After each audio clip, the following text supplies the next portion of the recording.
ನಮಸ್ಕಾರ ಸ್ನೇಹಿತರೆ. ಎಂಐಗೆ ಸೇರಿದ ತಕ್ಷಣ ಸೂರ್ಯಕುಮಾರ್ ಯಾದವ್ ನೀತಾ ಅಂಬಾನಿ ಮುಂದೆ ಇಟ್ಟರು 3 ದೊಡ್ಡ ಡಿಮ್ಯಾಂಡ್. ಇದರಲ್ಲಿನ ಒಂದು ಷರತ್ತನ್ನ ಕೇಳಿ ಸಂಪೂರ್ಣವಾಗಿ ಶಾಕ್ ಆದರು ಹಾರ್ದಿಕ್ ಪಾಂಡ್ಯನ ನಾಯಕತ್ವದಲ್ಲಿ ಆಡಲು ಇಷ್ಟವಿರಲಿಲ್ಲ ಸೂರ್ಯಗೆ.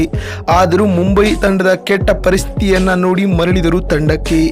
ಸೂರ್ಯಕುಮಾರ್ ಯಾದವ್ ಇಟ್ಟ 3 ಡಿಮ್ಯಾಂಡ್ನ ಮೇಲೆ ನೀತಾ ಅಂಬಾನಿಯ ದೊಡ್ಡ ಘೋಷಣೆ. ಹಾಗಾದರೆ ಸುದ್ದಿಯ ಸಂಪೂರ್ಣ ಮಾಹಿತಿ ಏನು ಎಂಬುದನ್ನ ಈ ವಿಡಿಯೋದಲ್ಲಿ ತಿಳಿಸ್ಕೊಡ್ತಾ ಹೋಗ್ತೀವಿ. ಹೀಗಾಗಿ ದಯವಿಟ್ಟು ಈ ವಿಡಿಯೋವನ್ನ ಕೊನೆವರೆಗೂ ನೋಡಿ.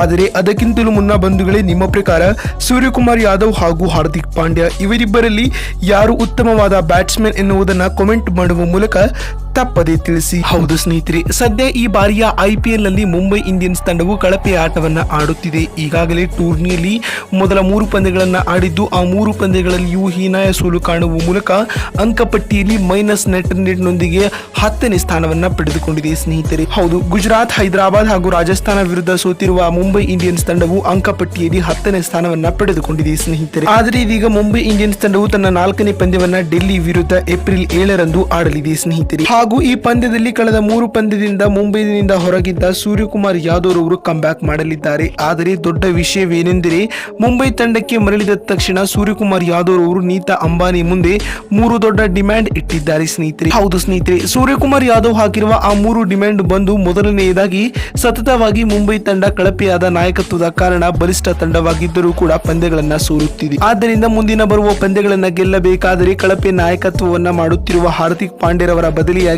ರೋಹಿತ್ ಶರ್ಮಾರವರನ್ನೇ ಮತ್ತೊಮ್ಮೆ ಮುಂಬೈ ತಂಡದ ನಾಯಕನಾಗಿ ಮಾಡಿ ಎಂದು ಬೇಡಿಕೆ ಇಟ್ಟಿದ್ದಾರೆ. ಇನ್ನು ಸೂರ್ಯಕುಮಾರ್ ಯಾದವ್ ಹಾಕಿರುವ 2ನೇ ಡಿಮ್ಯಾಂಡ್ ಬಂದು, ನಾನು ಮುಂಬೈ ತಂಡಕ್ಕೆ ಮರಳಿದರೆ ಯಾವುದೇ ರೀತಿಯ ಬ್ಯಾಟಿಂಗ್ ಪೊಸಿಷನ್ ಅನ್ನ ಚೇಂಜ್ ಮಾಡದೆ ನಾನು ಮೊದಲು ಹೇಗೆ 4ನೇ ಸ್ಥಾನದಲ್ಲಿ ಬ್ಯಾಟಿಂಗ್ ಅನ್ನ ಮಾಡುತ್ತಿದ್ದೇನೋ ಹಾಗೆ 4ನೇ ಕ್ರಮಾಂಕದಲ್ಲಿ ಬ್ಯಾಟಿಂಗ್ ಅನ್ನ ಮಾಡುತ್ತೇನೆ ಎಂದು ಹೇಳಿದ್ದಾರೆ ಸ್ನೇಹಿತರೆ. ಇನ್ನು ಸೂರ್ಯಕುಮಾರ್ ಯಾದವ್ ಹಾಕಿರುವ 3ನೇ ಡಿಮ್ಯಾಂಡ್ ಬಂದು, ಒಂದು ವೇಳೆ ಮುಂದಿನ ಬರುವ ಪಂದ್ಯಗಳಲ್ಲಿಯೂ ಕೂಡ ಹಾರ್ದಿಕ್ ಪಾಂಡ್ಯರವರೇ ಮುಂಬೈ ತಂಡದ ನಾಯಕರಾಗಿ ಪಂದ್ಯದ ವೇಳೆ ನನ್ನೊಂದಿಗೆ ಕೆಟ್ಟದಾಗಿ ವರ್ತಿಸಬಾರದು ಮತ್ತು ಹಾರ್ದಿಕ್ ಪಾಂಡ್ಯರವರು ಕಳೆದ ಪಂದ್ಯದಲ್ಲಿ ರೋಹಿತ್ ಶರ್ಮಾರವರಿಗೆ ಅವಮಾನ ಮಾಡಿದ ಹಾಗೆ ನನ್ನನ್ನ ಅವಮಾನಿಸಬಾರದು. ಏಕೆಂದರೆ ನಾನು ಪಾಂಡ್ಯನ ನಾಯಕತ್ವದಲ್ಲಿ ಆಡುತ್ತಿದ್ದರೂ ಕೂಡ ಆದರೆ ಯಾವುದೇ ಅವರ ಮಾತುಗಳನ್ನ ನಾನು ಕೇಳುವುದಿಲ್ಲ ಎಂದು ಹೇಳಿದ್ದಾರೆ ಸ್ನೇಹಿತರೆ. ಈ ಮೂಲಕ ಮುಂಬೈ ತಂಡಕ್ಕೆ ಮರಳಿದ ತಕ್ಷಣವೇ ಸೂರ್ಯರವರು ಎಂಐ ಮುಂದೆ 3 ದೊಡ್ಡ ಡಿಮ್ಯಾಂಡ್ ಗಳನ್ನ ಇಟ್ಟಿದ್ದಾರೆ. ಅಲ್ಲದೆ ಈ ಬೇಡಿಕೆಗಳನ್ನ ಮುಂಬೈ ಫ್ರಾಂಚೈಸಿಯು ಒಪ್ಪಿಕೊಂಡಿದೆ ಸ್ನೇಹಿತರೆ.